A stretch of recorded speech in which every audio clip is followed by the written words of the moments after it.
Chair recognizes Mr. Kristamorte from Illinois. Thank you, Mr. Chair. Governor Pritzker, when it comes to immigration, you've been clear that Illinois follows the law. I'd like to go into this issue just a little further. First, there's been a lot of misinformation about the Illinois Trust Act.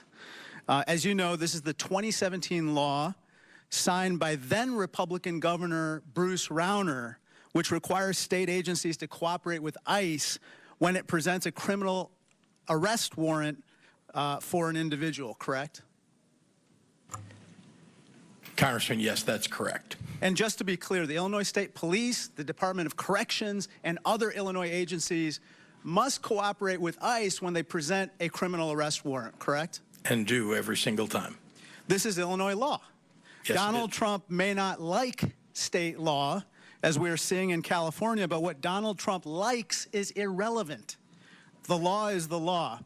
The Wall Street Journal reports that ICE's recent raids in California, including at a Home Depot in the LA area, were organized because the administration was falling way short of its cruel goal of deporting thousands of people per day. Politico said this is, quote, the standoff that Trump wanted. There's another reason why Trump has provoked the current situation in California. He doesn't want to talk about what he calls the big, beautiful bill and what I call the large, lousy law. So let's talk about what Trump doesn't want to discuss. What Trump doesn't want to discuss is that his large, lousy law cuts $625 billion in Medicaid, a program that insures millions of Americans.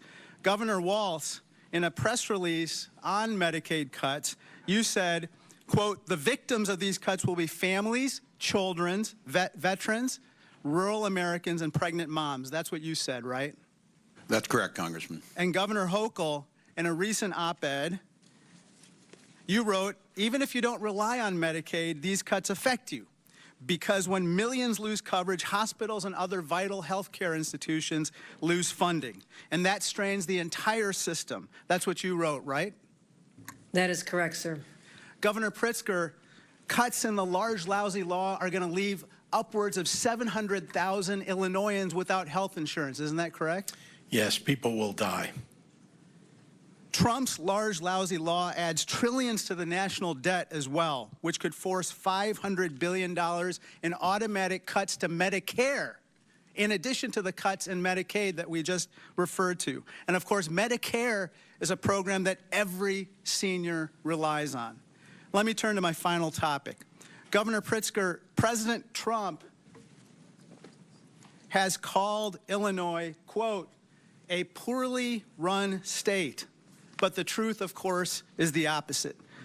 Governor, Illinois has had 7 consecutive balanced budgets, right? That's correct, Congressman. And our credit rating has been raised 9 times in the last 6 years, correct? After 21 downgrades under Republican and others. And it now stands at an A rating, right? It does. In contrast, under President Trump, every credit agency has downgraded America's credit rating below the top level, the first time in history that's happened. Isn't that right? That's correct. Trump and others claim the federal government props up Illinois. But in reality, we're one of 13 states in the country that actually give more tax revenue to Washington, D.C. than we receive in return.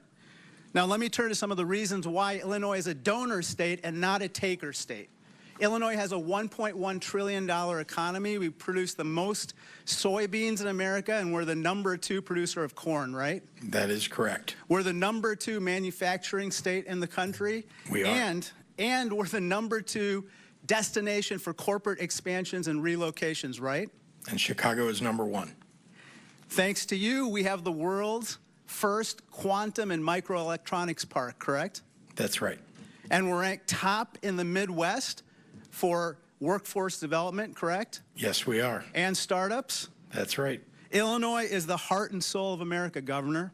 It's where the cell phone was invented, was home to the first McDonald's, and was the home of amazing leaders, Lincoln, Reagan, Obama, Grant, even Superman, and yes, the Pope. And here's a picture of the Pope wearing a Chicago White Sox cap. The next Pope's going to be a Cubs fan. There you go. Illinois has terrific jobs, people, and pizza. Some may even say that God is on our side, Governor. I'm proud to be from Peoria. I'll always stand up for Illinois, loud and proud. I yield back.